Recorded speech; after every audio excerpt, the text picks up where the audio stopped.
right out of the movie theater review. It was fucking fire! Oh my god. I think the first one, a lot of the actual game mechanics got a little bit lost in the sauce. And this one is all fucking sauce.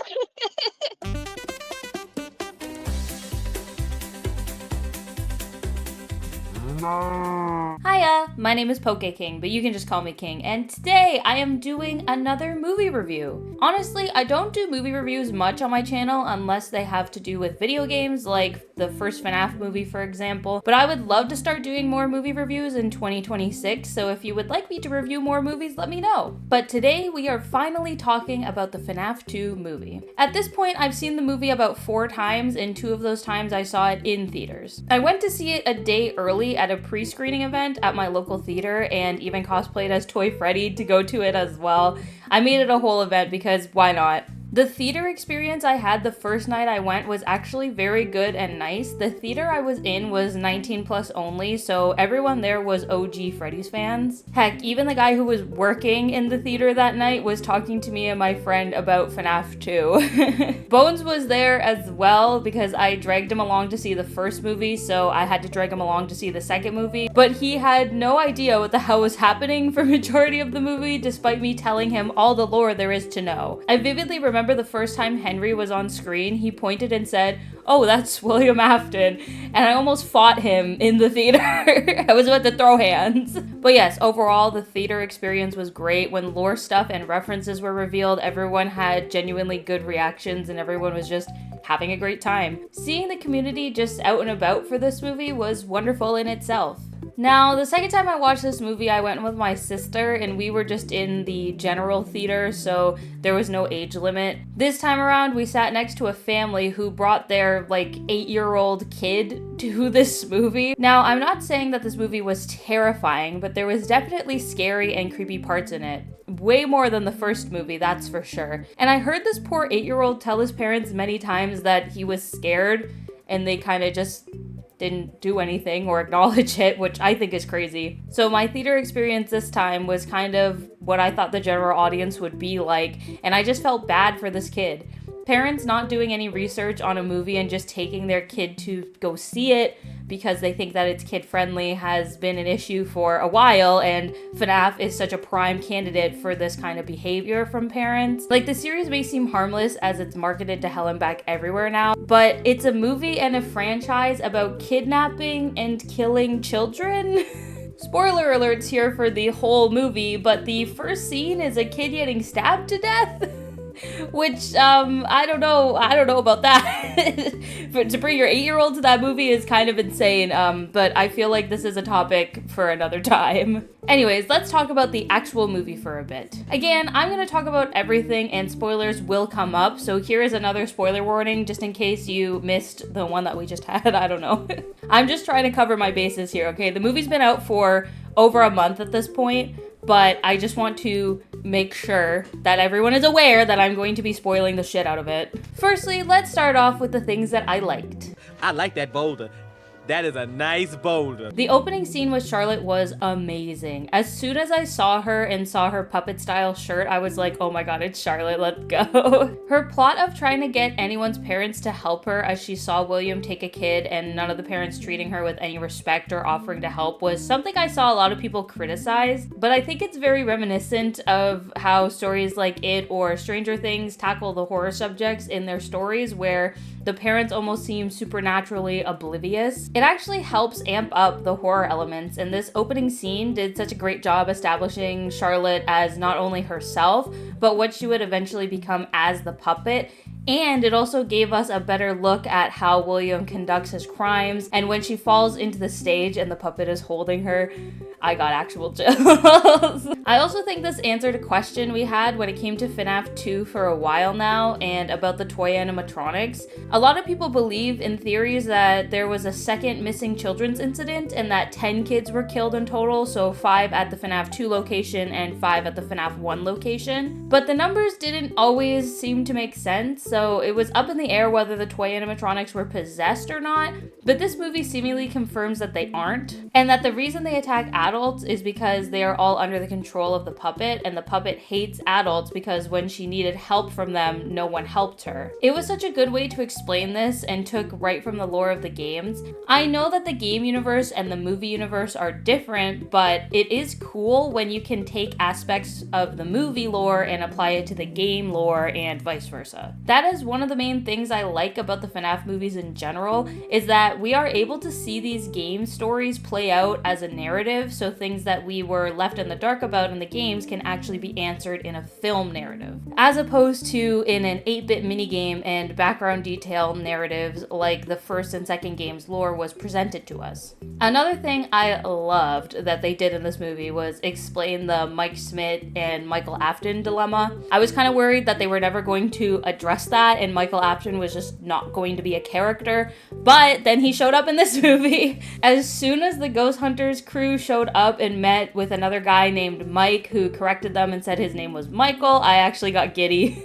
I was just so happy that this was addressed and it played into the bigger lore with him actually being Vanessa's brother and wanting to follow in his father's footsteps. And such a great angle to take the character, especially because in the game lore, Michael is usually seen as cleaning up after his father's messes. So it's an interesting angle to have him want to be his father instead.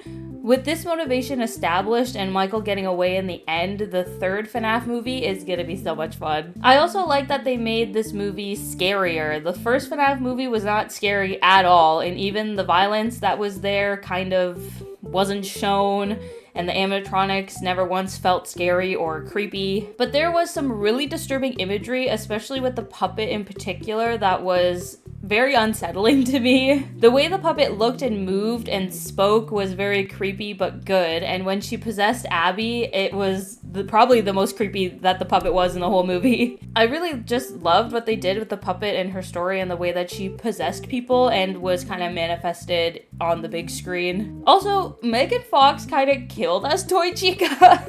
Like, her voice was actually perfectly fitting, and she just did an incredible job being ominous, but also having Chica's friendly voice. Kellen Goff, of course, did an excellent job as well as Toy Freddy, but dude has been completely nailing Freddy's voice since the beginning, and I'm super happy that they got him to voice Freddy in the movie universe as well as the games. I'm just so happy that he gets to continue to have these FNAF voice roles, and I hope that he gets to keep creating fun voices for everyone within this universe and just in general too. And also, MatPat's Toy Bonnie voice was not something I expected at all. It was way different than his normal voice, but that's actually fire in my opinion. He didn't treat the role like he was some celebrity guest. He went into it as a voice actor and did a voice, and I think the voice was super fitting and great.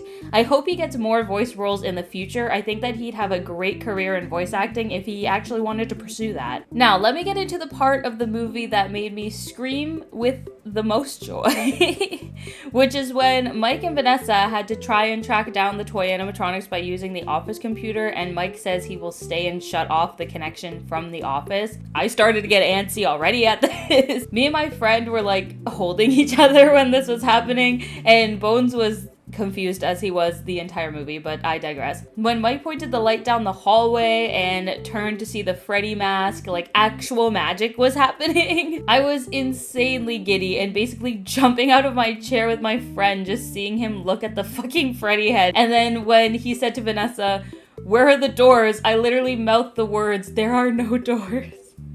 Like fucking Paradox reciting Logan's speech in Deadpool and Wolverine. Like, I'm not even exaggerating. This was one of the main things I was really kind of bothered with when it came to the first FNAF movie. I know because of the game mechanics themselves, it's harder to implement them into a movie because it's sitting at a desk and checking doors and throwing a flashlight around, but they made it work in FNAF 2, and my god, it was probably the best part of the movie for me. And it's one of those things I know normal moviegoers were probably really confused about, especially when the mask just suddenly didn't work on Withered Foxy. Like, we all know that it doesn't work on Withered Foxy, but somebody who doesn't really know anything about this franchise or maybe hasn't played the game would have no idea why it doesn't work on Foxy. And even just the fact that there are no doors and the attention that was drawn to that specifically, but you know, the fans get it. And speaking as a fan since day one, and one who saw this at a pre-screening with absolutely no spoilers at all, it filled me with unabashed joy.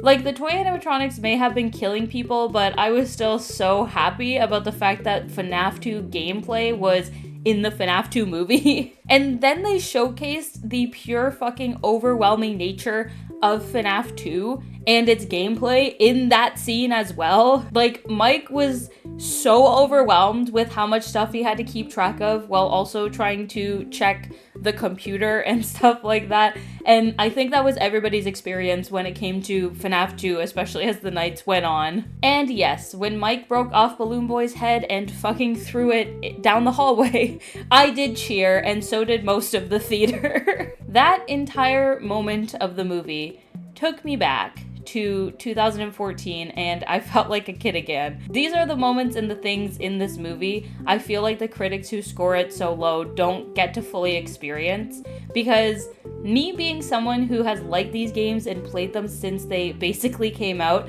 has given me not only nostalgia for them, but just pure love of this franchise. And I know the feeling I got of just pure excitement from these scenes, like the office scene with the FNAF 2 gameplay, are feelings that other long-term fans have gotten as well. Five Nights at Freddy's isn't just a game series at this point. It's something that completely reshaped the horror genre and also the indie game genre as well. But most importantly, it's a community. And seeing this community come together to watch this movie that was made for them is something special, and something I feel like a lot of movies with pre-existing fan bases don't really care about or haven't really cared about in the past. I don't know if I'm gonna get like bullied or something for talking about the Halo show right now. I'm not really comparing it to FNAF, I'm just using it as an example. I'm not really too familiar with the source material, so forgive me if I misspeak here, but I know it was received extremely poorly by fans, and I'd argue Halo has a huge community of loyal fans, probably even bigger than the FNAF community. And from what I saw when it came out, it seemed as though the showrunners decided to abandon core aspects of the game and franchise for things that would appeal to a wider audience, pretty much just ignoring the fans entirely, which is crazy considering fans of the series were the ones who gave it enough love and attention to get the show made in the first place. The first FNAF movie is kind of guilty of this too, but I think the reason why is because they needed to make sure FNAF as a movie franchise found its footing financially within the general movie and horror audience before they could really pop off like they did in the second movie. Blumhouse seems to fully understand now that the fans are what got these FNAF movies made, especially because of all the trouble with production and script writing that took place in the initial attempts to make these movies. The FNAF movies are ones that fundamentally I don't think should exist because of all of the troubled production that kind of happened when they were trying to be made, but they do exist, and it's because fans stuck around and pushed for them to happen. So of course I think a movie that would be tailored to the fans of the franchise would work wonderfully, and here it is. It happened. Critics blasted this movie to shit when it came out and just complained about everything they could, but honestly, that doesn't fucking matter at all. And I'm glad a lot of people who enjoyed this movie are realizing that. When it comes to FNAF specifically, I think as time has gone on and the franchise has grown, a lot of people are trying to make enjoyers of the franchise feel bad for enjoying it. Hell, even FNAF fans try to make other fans feel bad for enjoying the newer content like Security Breach and onwards. We literally have what is essentially Gen 1ers within the fucking FNAF community now who think that like the first 3 games were the only good ones and everything after that is garbage, and you should feel bad if you like those games. But you should never feel bad about enjoying FNAF or the FNAF movies, even if they are flawed, and believe me, they are. I know I've been dick riding Freddy Fazbear pretty hard thus far in this video, but I'll be getting into what I didn't like about the movies soon enough, so don't worry. But my point still stands. Watching this movie took me right back to playing these games on my shitty laptop, looking for lore clues and writing down theories in my little theory notebook. It took me back to watching Markiplier play it all those years ago, waiting for his next upload and sharing those videos with my friends. It took me back to watching old game theory videos and trying out out things to get secrets myself. It took me back to when I used to draw fan art of Purple Guy and Phone Guy because every weirdo on Tumblr thought they were hot for some reason. And those memories just came flooding back to me, and I'm so happy that they did. When I first got into FNAF, I was 16. I'm 27 now. So much time has passed, and yet I still love this franchise all the same. And I know a lot of OG fans probably feel the same way as I do about this movie when it comes to the undeniable nostalgia it made me feel. But of course, nostalgia can only take you so far because this movie has some major issues as a film that we need to talk about. It's awful. Firstly, my biggest issue with this movie was actually the ending. Don't call me. Don't come by my house. We're done. What the hell is that? Like, when I first saw it and I saw Mike pull a fucking Rowley from Diary of a Wimpy Kid moment and then just walk out the door and then leave, and then the puppet possessed Vanessa and it just ended, I was in awe at how bad it was. So much stuff happened within the last scene and it wasn't great. This really did feel like a second movie in a trilogy, which I know it is, but there are better ways to go about this and make a second movie actually feel like a standalone movie and not just a bridge between the first one and the third one. The Harry Potter movies are great examples of this, where there is an overarching narrative, but each movie is fine as a standalone movie. While I do think the majority of the FNAF 2 movie can stand alone on its own, the ending is rough. We spent way too much time on the fuck-ass plot about the robotics teacher just so Chica could make some cheesy line about breaking his head open twice and then kill him, when we could have been making the ending a bit better, in my opinion. Hell, Henry has a pretty important speech that they put in the second, end credits scene when the credits were still rolling, and it sounds like his FNAF 6 speech, which was very important, and they just kind of threw it in at the end. I don't know. This could have been shown in the actual movie itself before it just randomly ended. It felt like a lot happened and nothing happened at the same time. Ironically, just like the last season of Stranger Things that just happened, but I might talk about that another time. This is not the video for that. But yeah, I don't know. It just felt super weird. Something else that felt weird to me was actually the characterization of Abby. She sometimes acted like a little kid, like when she kept asking Mike to go see her ghost children friends, and when she thought that they were in that little fast talker toy, and even when she just very blindly followed Chica around and took her to the science fair. It was just very young child vibes. But then at the same time, she was actively making robots in one of her classes and talking to Mike about his relationship with Vanessa and tying his tie and being left alone by herself at home. I don't know, it was just really all over the place. I just feel like they made her both too mature for her age and also too young for her age. The pacing as a whole was also kind of bad, which is something I touched on before when I was talking about the ending. I just feel like there were a lot of plots going on, like the science teacher and science fair plot, and then the Faz Fest stuff, and even Vanessa going through her dream scenes, and they were really all out of place. And then the important stuff like the Michael Afton plot, Charlotte's motivations and plan, and even the toy robots going and killing various parents in the town went by so fast and felt very skipped over. We spent so much time with the human character drama that the actual animatronics, I feel, didn't have that much screen time. And when they did, it was mostly just them attacking random people outside of the Wizards and the office scene, of course. This was weird too because key characters like Henry barely had any screen time, and it was almost like they just wanted to have him in the movie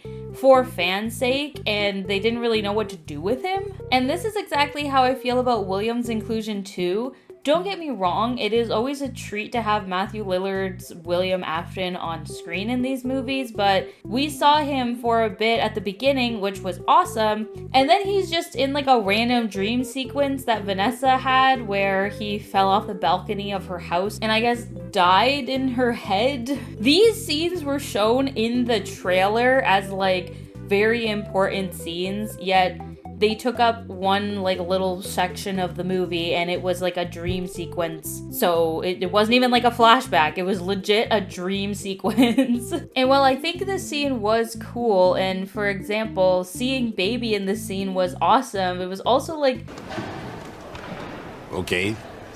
it just seemed like fan service in a movie that was already very fan service-esque, but at least the other fan service parts made sense in the overall plot of the movie. And again, like, the ending was so weird. I honestly can't get over the ending. I am very excited for FNAF 3, and the little end credits teaser we got for FNAF 3 is great, and their little setup of one of the ghost kids saying that they can't hold William there anymore was also great, and I'm excited for that movie. But also, what is this plot about Charlotte possessing Vanessa? I'm really just not sure where this could go. Like, I'm excited, but genuinely, what is happening? I don't know. Scott Cawthon can make a story, sure. He can do cool things, but he can also do a lot of random shit and then try and tie it all together into something, I suppose. I'm really not sure. I am still really hyped for the FNAF 3 movie, of course, and I 100% am going to see it as soon as it comes out. I just really don't know what's going to happen and what this cinematic Freddy's plotline is going to turn into. Not only will Springtrap and the Fazbear Frights location exist, but also Vanessa will be possessed by Charlotte and trying to get Mike and Abby for some reason. And then also Michael Afton will come over and, I don't know, give a creepy smile, and it will just be the best movie I've ever seen in my life, or whatever. Anyways, I think that's all I wanted to say about this movie. I liked it better than the first one a lot, and it is because they found their footing more with the plot and tying it into the games more, so that was all lovely, and I'm happy that it worked out for them. It's nice to see that Blumhouse in general really do know now that the FNAF movies should be made with fans in mind, as I think that the success of the FNAF movie franchise, despite it being hated by critics, will make other production companies realize that they can do the same. Illumination is doing a great job with the Mario movies already, and the Mario Galaxy movie looks like it's going to be a banger, but for example, I wish things like the Minecraft movie would have took this into consideration a little bit more. That movie is really dumb. And don't get me wrong, I loved it. I saw that movie opening night as well, but it was stupid, and the plot points were such nothing plot points when Minecraft itself, as a game, has so much lore that they could have tapped into. But they made a really weird drama plot with a sister and her little brother and the neighbor or whatever.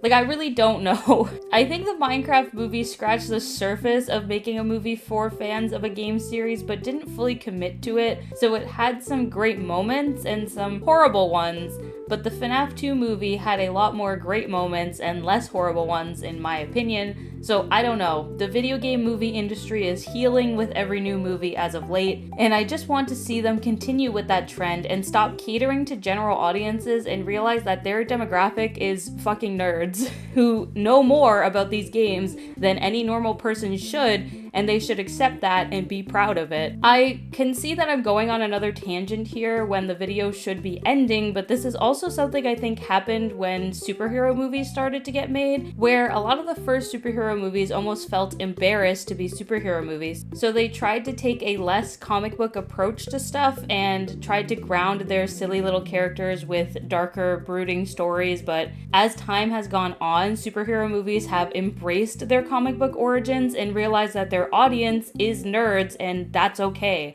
And nerds will show up and pay for things and support things that they like.